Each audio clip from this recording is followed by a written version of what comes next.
ये जो मीटिंग हुई है, अगर मान लेते हैं कि पूरा विपक्ष सोनिया गांधी जी डिसीजन लेंगी तो मानने के लिए तैयार हो जाता है। कितना ताकतवर ये होगा बिहार के संदर्भ के चुनाव में, और क्या यहाँ से नींव रखी जा सकती है आगे के लिए अगर लालू नहीं यहाँ मौजूद है तो? नमन जी, कहीं ना कहीं पर्दे के पीछे लालू हैं जी। सोनिया गांधी जो इतना बड़ा डिसीजन ले रही हैं, तो आप मान के चलिए, और आरजेडी इसमें अहम भूमिका निभा रही है। इसके पीछे 2-3 बहुत महत्वपूर्ण कारण हैं। लालू प्रसाद बैठे बैठे ये देख रहे हैं कि हमारे बिहार में किस तरह से उनके साथी बिखरने के कगार पर। नमस्कार, एक बार फिर से आप सभी का स्वागत है आपके सबसे पसंदीदा शो रातों रात में। रातों रात की इस खेप में आपके लिए हम बहुत सारा माल मसाला जो कि राजनीतिक है वो तो लाए ही हैं, लेकिन साथ ही साथ एक नया समीकरण भी लेकर आए हैं।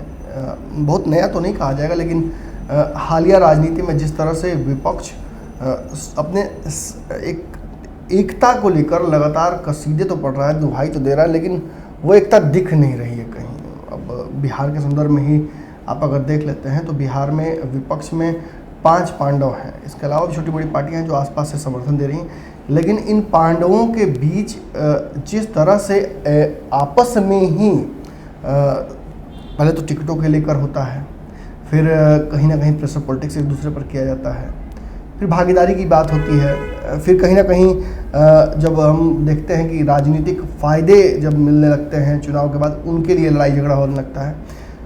तो ये एक बड़ा प्रश्न हो गया है। नरेंद्र मोदी जब से 2014 में आए हैं इस देश में, तब से लगातार जो उनके इत्तेफाक नहीं रखते हैं भाजपा और नरेंद्र मोदी की आइडियोलॉजी से, या उनके समर्थक नहीं हैं या उनके विरोधी हैं, वो लगातार ये बात सोच रहे हैं, ये सवाल खुद से पूछ रहे हैं कि अगर नरेंद्र मोदी को कोई हरा सकता है या हटा सकता है तो वो कौन होगा। कालखंड में हमने देखा कि अरविंद केजरीवाल से लेकर राहुल गांधी, और उसके बाद हमने देखा किस तरह से सपा बसपा एक हुई और कांग्रेस भी साथ में गई, कैसे पटकनी खाई। बिहार में हमने देखा कि 5 पांडव मिलकर आए थे, वही पटकनी खा गए। मतलब नरेंद्र मोदी के इस अश्वमेघ को रोकेगा कौन? हालांकि हमने देखा है कई राज्यों में भाजपा की बहुत बुरी तरह से हार भी हुई है, लेकिन अगर लार्जर पर्सपेक्टिव में आप बात करें तो नरेंद्र मोदी के सामने अब तक कोई टिका नहीं है।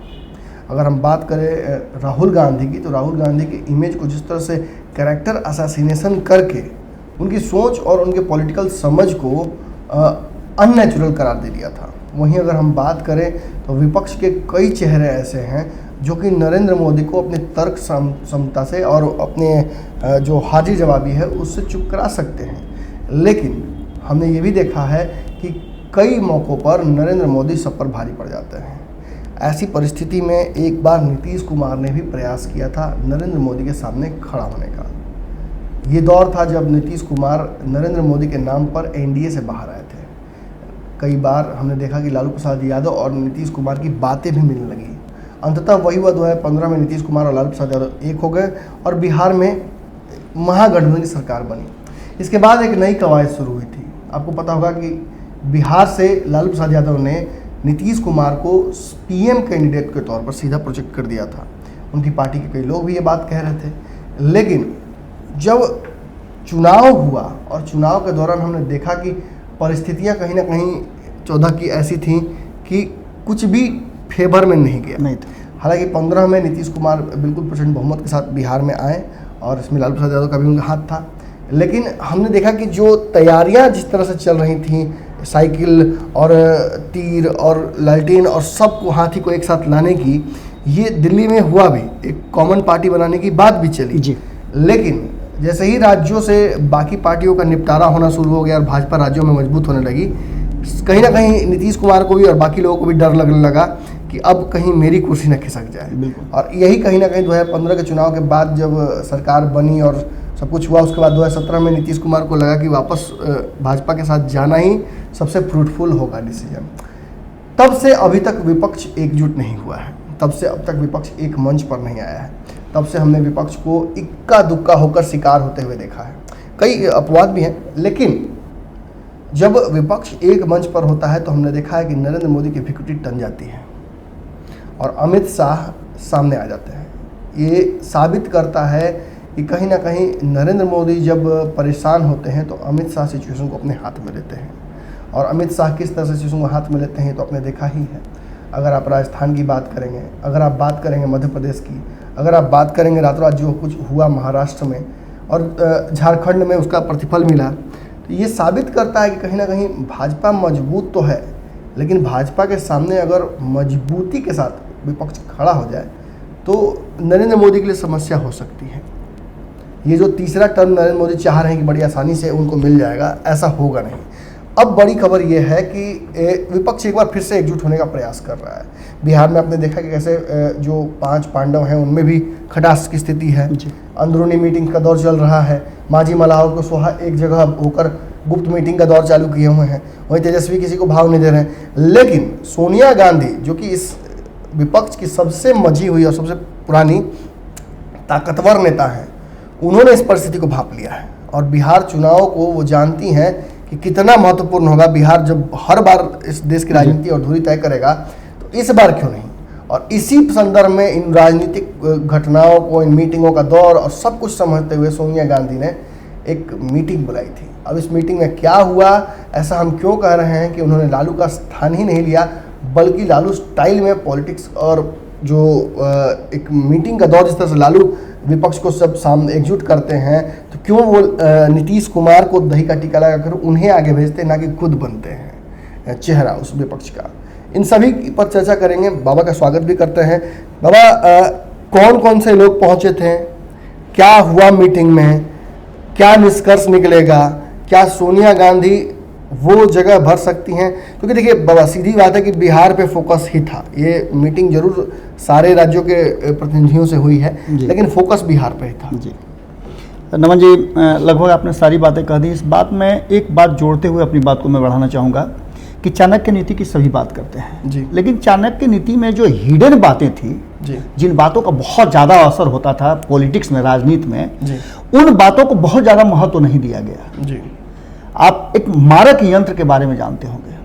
जब भी कोई युद्ध में जाता है तो एक यंत्र या एक अपना कोई ऐसा मिसाइल होता है जिसको छुपा करके रखता है। शब्द भेदी बाण होता है। शब्द भेदी बाण बहुत तरह के हैं जिसको कोई अगला जो सामने वाला है वो उसको तोड़ नहीं सकता है। आपने देखा होगा कि नाग फांस में जब लोग बंध गया जी, तो उस समय भी क्या स्थितियां हुई थी कि तोड़ नहीं सकते थे आप उसको, क्योंकि तोड़ने का मतलब था कि नियम का उल्लंघन होता है। वैसा ही एक बाण है जो चाणक्य नीति के तहत आता है कि राजा यदि मजबूत हो बहुत ज्यादा और निरंकुश भी हो जी, तो उसके साथ दोस्ती ही अच्छी होती है। जी, नीतीश कुमार के स्टाइल में। बिल्कुल।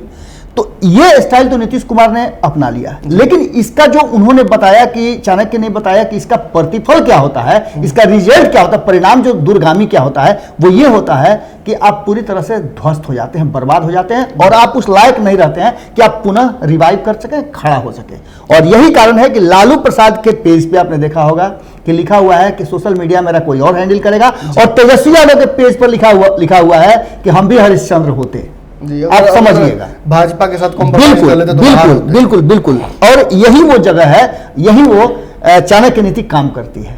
अब हम आते हैं कि इसकी जरूरत क्या पड़ी। मतलब तत्कालीन लालू ने कष्ट सहना जरूरी समझा कि रादर देन कि जो फ्यूचर में जो बड़े कॉन्सेक्वेंसेस होने हैं, जो घाटा होना है, उसको छोड़कर इसका परिणाम भी है। उदाहरण भी आपके सामने है कि 70 के दशक में जो कुछ भी हुआ, 70 और 80 के दशक में जो कुछ भी हुआ, कांग्रेस कितनी मजबूत थी जी, और लालू जेपी के साथ जाना पसंद किए। हालांकि लालू को और भी कहा जाता है कि नहीं, कांग्रेस से भीतर भीतर मिले हुए थे, लेकिन जो आंदोलन चला उस आंदोलन के जितने भी नेता थे, जिसने भी कांग्रेस का उस समय विरोध किया, वो सारे लोग आज बड़े पॉलिटिशियंस हैं जी। इसका मतलब है कि जो चाणक्य ने कहा था वो नीति बिल्कुल सही थी कि आप जा तो सकते हैं, अगर नहीं जाकर के आप अपने आप को सर्वाइव करा लेते हैं तो आप बड़े राजा बनिएगा।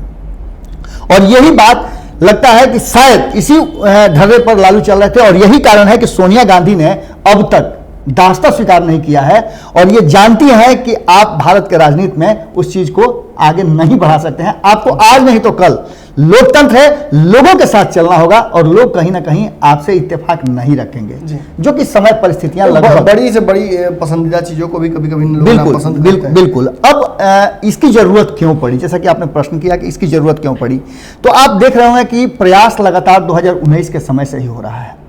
आपने 2014 की चर्चा की थी कि उस समय भी नीतीश कुमार को पीएम पद के उम्मीदवार के रूप में देखा गया था और लालू ने प्रयास भी किया था कि उनको पीएम पद का उम्मीदवार बना दिया जाए, लेकिन बहुत सारे लोग उस समय पीएम पद के उम्मीदवार थे और कई लोगों को ने दास्ता स्वीकार कर लिया था, अंडर द करंट जिसको कहिए, जिसमें आपको रामविलास पासवान भी थे जी, कहीं ना कहीं, मुलायम सिंह भी कहीं ना कहीं थे, और भी बहुत सारे नेता थे, एनटी रामाराव, मायावती भी ने अपना नाम, बहुत सारे लोग थे उसमें। इन सारे लोगों ने जो कुछ भी किया उन सब को लेकर के, चंद्रबाबू नायडू वगैरह की बात भी आपने देखा ही होगा, उस समय आपने देखा होगा कि शिवसेना भी उन्हीं के साथ थी, ये सारे लोग थे जो अब अलग अलग हैं। तो ये कहीं ना कहीं अब उस समय जो कवायद चल रही थी वो कवायद पूरी नहीं हुई, लेकिन अभी से 2019 के बाद 2024 की तैयारियां शुरू हो चुकी हैं, और ये तैयारियां अगर आप नहीं करते हैं तो आप आगे के सर्वाइव नहीं कर सकते हैं। और यही कारण है कि 2020 के चुनाव में विपक्ष भले थोड़ा सा पीछे चल रहा था, चुनावी तैयारी को कोरोना के बीच में रोक चुका था, लेकिन सत्ता में बैठे लोगों ने मजबूर कर दिया विपक्ष को कि आप आइए और राजनीति कीजिए। जिस राजनीति की तौबा कर रहे थे लोग, वो राजनीति करने के लिए सत्ता पक्ष ने ही मजबूर कर दिया, और उसमें बीजेपी सबसे बड़ी अहम रोल में रही। बीजेपी ने अपनी चुनाव भी आ रही है बाबा कि अंदरूनी सूत्रों में कि सरकार अपने तरफ से कोरोना के महामारी के दौरान भी नवंबर से दिसंबर में एक चरण में ही पूरा चुनाव, बिल्कुल आप जिस तरह की बातें चल रही है, हमें आपको याद होगा नमन जी कि 3 दिन पहले हम लोगों ने रातों रात में ही चर्चा किया था, और सुशील मोदी के बातों पर जितनी भी चर्चाएं चल रही थी उनके बात को मजाक में उड़ाया था। उस समय मैंने कहा था कि कहीं ना कहीं सुशील मोदी की बात केंद्रीय नेतृत्व से जरूर हो गई है, नहीं तो इतनी बड़ी बात वो इतना आसानी से नहीं कह के निकल जाते। और आज जो सोनिया गांधी को जरूरत पड़ी एकजुटता की, उसमें कोई भी ऐसा नेता नहीं नजर आ रहा था लालू के बाद जो इस पूरे कुनबे को समेटने का और त्याग करने का बात सोचे। क्योंकि लालू अपने कमिटमेंट के बहुत पक्का है, हम लालू के पैरोकार नहीं हैं, लेकिन जो इतिहास बताते आ रहा है उस इतिहास को बताना जरूरी है। लालू ने नीतीश कुमार से अगर कमिटमेंट किया कि आप मुख्यमंत्री होंगे, तो ज्यादा पद के बाद उन्होंने उनको सम्मान दिया। उनके घर में इसके लिए विवाद भी हुआ था कि नहीं, जब हमारा सीट ज्यादा है तो हम क्यों नहीं मुख्यमंत्री पद लें, लेकिन लालू ने कहा कि ये मेरा कमिटमेंट है, और राजनीति में कमिटमेंट बहुत बड़ी चीज होती है लॉन्ग टर्म के लिए। आज भी लालू का नाम लोग लेते हैं क्योंकि लालू सक्रिय राजनीति नहीं है। आज जुटने वालों में, जुटान होने वालों में जो हमारे पास लिस्ट आई है, उसमें एचडी देवगौड़ा थे जो पूर्व प्रधानमंत्री हैं, एनसीपी के अध्यक्ष शरद पवार थे, वेस्ट बंगाल की सीएम ममता बनर्जी जिनको कहा जा रहा था कि आएंगी नहीं आएंगी, लेकिन उन्होंने आना उचित समझा। आज उनके यहाँ आपको पता ही है कि जिस तरह से साइक्लोन आया था अम्फान, उसको लेकर के प्रधानमंत्री को उन्होंने आमंत्रित भी किया था कि आइए देखिए और इसको त्रासदी घोषित कीजिए। और इस मीटिंग के शुरुआत में उन लोगों को श्रद्धांजलि भी दी गई जो लोग 80 के आसपास लोग मरे हैं, और केंद्र सरकार से इसे राष्ट्रीय आपदा घोषित करने की भी बात चली है। उसके बाद महाराष्ट्र के सीएम उद्धव ठाकरे थे, झारखंड के सीएम हेमंत सोरेन थे, बिहार के नेता प्रतिपक्ष तेजस्वी यादव भी थे। इसके साथ बिहार के पूर्व सीएम जीतन राम मांझी थे, आरएसपी अध्यक्ष उपेंद्र कुशवाहा थे, जम्मू कश्मीर के पूर्व सीएम उमर अब्दुल्ला थे, पूर्व केंद्रीय मंत्री शरद पवार थे, वामपंथी नेता सीताराम येचुरी भी थे, शरद यादव भी थे, जी शरद यादव भी थे पूर्व केंद्रीय मंत्री, और द्रमुक के नेता एमके स्टालिन भी थे। इसके अलावा बहुत सारे नेता और भी थे, 20 लोग लगभग इस वीडियो कॉन्फ्रेंसिंग में शामिल थे। कौन कौन नहीं थे बाबा इसमें? आप समझ लीजिए कि सपा और बसपा नहीं था जी। सपा और बसपा क्यों नहीं था आप समझ सकते हैं कि 2019 के पहले क्या हुआ था, 2019 में क्या हुआ। 2019 खटिया जो खड़ी हुई, खटिया तो खड़ी हो ही गई थी कांग्रेस के साथ, वो एक खटास तो लोगों में है, लेकिन जब सपा और बसपा एक साथ आकर के चुनाव लड़े उसमें भी उनकी खटिया खड़ी हो गई, उसमें तो पूरी तरह से एक्सपोज ही हो गए, कोई उनको असर नहीं छोड़ पाए। वो इन सब बातों के बाद जो स्थितियां सामने, यूपी के संदर्भ में कहा था बाबा कि भाजपा वहां मजबूत नहीं हुई, विपक्ष कमजोर हो गया है। बिल्कुल। अब सबसे बड़ी बात जो नमन जी है कि इस बैठक में 2-3 बातों पर बहुत फोकस किया गया। पहला फोकस तो ये था कि अब जैसा कि बता भी रहे थे कि ये बैठक राजनीतिक नहीं कही जा सकती है, जैसा कि उन्होंने कहा भी था, लेकिन राजनीतिक लोग बैठे और राजनीति ना हो ये संभव नहीं है। इसमें सबसे बड़ी बात कि बिहार को लेकर के काफी चिंता जताई गई, इसमें चर्चाएं वो भी हुई जिसको लेकर के भारतीय जनता पार्टी विपक्ष को पनपने नहीं दे रहा है, या विपक्ष द्वारा किए गए कार्यों को वो बैकफुट पर लेके जा रहा है, या उसके लिए उसे दंडित भी कर रहा है। आपने देखा होगा कि किस तरह से बसों को वापस किया गया, जो अब लगातार आप भी चर्चा कर रहे थे, रसोई बंद कर दिया गया, उसकी भी चर्चा है। इसके साथ साथ आप समझिए कि बिहार के लोग, बिहारी श्रमिक किसके, ये एक बड़ा प्रश्न था, और यह प्रश्न विपक्ष ने कहा कि आपके भले नहीं हो लेकिन मेरे हैं। यह सबसे बड़ी बात सामने आई, और इसके साथ एक महत्वपूर्ण बात यह आई कि अब अगर इस बड़े होते हाथी को, इस बैलून को जो लगातार हवा भरा जा रहा है, इसमें अगर आप छेद नहीं करते हैं तो फिर आप इस बैलून के पीछे दब जाएंगे और आप परछाई मात्र रह के रह जाएंगे। यानी कि विपक्ष को पूरी तरह से उस बैलून में होल करना पड़ेगा और बैलून के को फोड़ करके अपना चेहरा दिखाना होगा। कहने का तात्पर्य इतना ही था। लगभग आपने समझा दिया हमें कि मीटिंग दौरान क्या हुआ, क्या किन मुद्दों पर चर्चा हुई। अब आखिरी सवाल मेरा ये है जी कि दर्शक भी हमारे बिल्कुल ये जानने के लिए इच्छुक होंगे, आप राजनीतिक विश्लेषक हैं, आपने बिहार की राजनीति को अच्छे से देखा है, देश की राजनीति में भी आपकी पकड़ रहती है। ये जो मीटिंग हुई है, अगर मान लेते हैं कि पूरा विपक्ष सोनिया गांधी जो डिसीजन लेंगी तो मानने के लिए तैयार भी हो जाता है, कितना ताकतवर ये होगा बिहार के संदर्भ के चुनाव में, और क्या यहाँ से नींव रखी जा सकती है आगे के लिए अगर लालू नहीं यहाँ मौजूद है तो? नमन जी, कहीं ना कहीं पर्दे के पीछे लालू हैं जी। सोनिया गांधी जो इतना बड़ा डिसीजन ले रही हैं, तो आप मान के चलिए, और आरजेडी इसमें अहम भूमिका निभा रही है। इसके पीछे 2-3 बहुत महत्वपूर्ण कारण है। लालू प्रसाद बैठे बैठे ये देख रहे हैं कि हमारे बिहार में किस तरह से उनके साथी बिखरने के कगार पर हैं। और झारखंड दिख रहा है, बिल्कुल झारखंड में कांग्रेस और कहीं ना कहीं जो जिस तरह से आरजेडी और मिलकर सरकार बन रही है हेमंत सोरेन की, ये बड़ा कोऑर्डिनेटेड चल रहा है। इस 2019 के इर्द गिर्द आप देखते हैं, 18 को देखिए, 19 को देखिए और फिर 20 को देखिए। इन 3 वर्षों में भारतीय जनता पार्टी जहां लोकसभा में के लिए अपने आप को बहुत मजबूत होकर के सामने आई, वहीं विधानसभा में उसको पूरी तरह से मात भी खाना पड़ा है। और इसके पीछे कारण कहीं ना कहीं था कि भारतीय जनता पार्टी पर से लोगों का भरोसा उठना। एक बहुत बड़ी बात घटना घटी जिसको कहा जा सकता है कि भारत के अस्मिता और भारत की रक्षा सुरक्षा से जुड़ा हुआ था। इसके कारण कहा जा रहा है कि 2019 में लोगों का विचार बदला, सेंटिमेंटल वोटिंग हुआ। लेकिन भारतीय जनता पार्टी 5 साल तक जो कुछ भी की, अब उसका पूरी तरह से गुब्बारा फूटने लगा है और लोगों को इस कोरोना संक्रमण के दौरान बहुत सारे कष्ट झेलने पड़े हैं। खास करके वोटर वर्ग जो है वो मिडिल वर्ग है या फिर निम्न आय वर्ग है, यही 2 लोग वोट करते हैं। और ये दोनों ही वर्ग पूरी तरह से इस कोरोना संक्रमण में त्रस्त हो गया है और सरकार के जितने भी नियम नीति थे वो खुल गए हैं। एक्सपोज इसमें कहीं ना कहीं नीतीश कुमार भी हो गए हैं। नीतीश कुमार के एक्सपोज होने के पीछे सबसे बड़ा कारण है कि उन्होंने अक्षरशः लाइन बाय लाइन जिसको कहा जाता है, उन्होंने नरेंद्र मोदी को फॉलो किया और ये 2019 से करते आ रहे हैं। अब इसमें जो आपने प्रश्न किया था कि इसका दूरगामी परिणाम क्या होगा, तो आप समझ लीजिए कि जब आपके पास कोई रास्ता नहीं बच जाता हो, या तो आपको तैर करके पार करना है या फिर आपको मरना है, डूब जाना है जी, तो आप पानी में कूद जाएंगे। तो अब स्थिति एक ही है कि या तो आप उस खेमे में जाइए या इस खेमे में आइए। नीतीश की जो स्थिति है आप देख करके अंदाजा लगा सकते हैं कि नीतीश कुमार पूरी तरह से डिटरमाइंड नहीं है कि वो अगला बिहार के मुख्यमंत्री बन सकते हैं। और ऐसी स्थिति में चेहरा के रूप में तेजस्वी यादव, उन्हें पता है कि मैं चेहरा हूं और उनके अलावे कोई चेहरा पनप करके सामने नहीं आया है। 2 लोगों के सिवाय बाकी के लोगों ने अपने आप को, अपना नाम खुद बैक कर लिया है। अब किसी का नाम आप नहीं सुनते होंगे, ना गिरिराज सिंह का नाम सुनते होंगे, ना किसी और का नाम सुनते होंगे।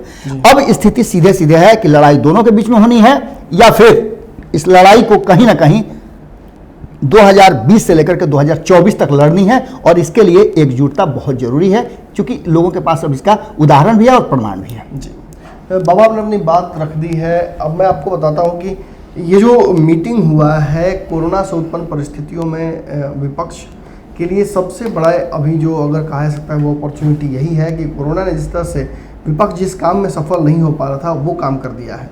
विपक्ष को कोरोना के समय में जनता के बीच होना चाहिए था जो है, लेकिन जिस तरह से सरकार मिसमैनेज्ड लग रही है इस आपदा को हैंडल करने के लिए, और मजदूरों ने खासतौर पे प्रवासी लोगों ने जो इधर से उधर गए हैं इस देश में, खासतौर पे बिहार की तरफ जो माइग्रेशन हुआ है, इसने एक्सपोज कर दिया है केंद्र सरकार और बिहार सरकार दोनों को कि दोनों कितने बड़े सिंपैथेटिक है बिहार की जनता के लिए या इस देश की जनता के लिए। ये साबित हो चुका है। अब तक कोरोना के आंकड़े 1 लाख से ऊपर हो चुके हैं। बिहार में अकेले आंकड़े 2000 के आसपास हैं। सामने जो फ्यूचर है वो बड़ा काला सा नज़र आ रहा है। ऐसी परिस्थिति में जब सरकार वाकई दबी हुई है, ऐसे में विपक्ष को एक बड़ा मौका मिला है कि वो सरकार को और दबा सके और अपने लिए राजनीतिक ज़मीन वहाँ बना सके। ऐसा भी पता है आपको कि ज़मीन को पहले दबाना पड़ता है, कोड़ना पड़ता है, तब वहाँ पे मकान की नींव रखी जाती है। ये रात रात का हमारा विश्लेषण आपको कैसा लगा जरूर बताइएगा। खबरों की खबर हम निकाल रहे हैं, ऐसी खबरें आपके लिए लेकर आ रहे हैं जिन खबरों को साधारण तरीके से दिखाया जाता है मेन स्ट्रीम मीडिया में, लेकिन मेन स्ट्रीम मीडिया नहीं है। हम डिजिटल प्लेटफॉर्म पर पत्रकारिता के जनक हैं और हम उसी को कायम रखते हुए आपको निष्पक्ष, निर्भीक, बिना लाग लपेट की खबरें पहुंचाने का एक प्रयास करते हैं। अगर ये प्रयास आपको पसंद आता है तो मैंने आपको कल भी आग्रह किया था कि इन वीडियोस को, इनके लिंक को उठाइए, अपने फेसबुक पर पोस्ट कीजिए ताकि और लोग देख सकें और चर्चाएँ हों। आप अपने मित्रों के साथ उस वीडियो पर चर्चा कीजिए, उस वीडियो का अपने फेसबुक पर जाकर आप वॉच पार्टी चलाइए ताकि और भी लोग देखें और फिर इन चर्चाओं से जो छल कर आएगा उस पर हम फिर चर्चा करेंगे। यानी कि ये जो हमारा आपका वाद विवाद है ये एक तरफा ना हो। आप भी कुछ कहेंगे कमेंट में, हम उसको भी स्थान देंगे। हम कुछ कहते हैं तो आप उसमें रिएक्ट करते ही हैं। तो ऐसी खबरों का सिलसिला लगातार जारी रहेगा। इन सिलसिलों को लगातार प्राप्त करने के लिए चैनल को सब्सक्राइब कर लीजिए और बेल आइकन दबाइएगा तो जहाँ रहिएगा जैसे रहेगा मुफ्त में सारी खबरें आपको मिल जाएंगी। धन्यवाद। बढ़ाएं अपना कदम सक्सेस की ओर शिखर करियर इंस्टीट्यूट के साथ। शिखर करियर इंस्टीट्यूट पूर्वी भारत में एकमात्र कोचिंग संस्थान जो एक्सक्लूसिवली है मेडिकल एंट्रेंस एग्जाम के लिए।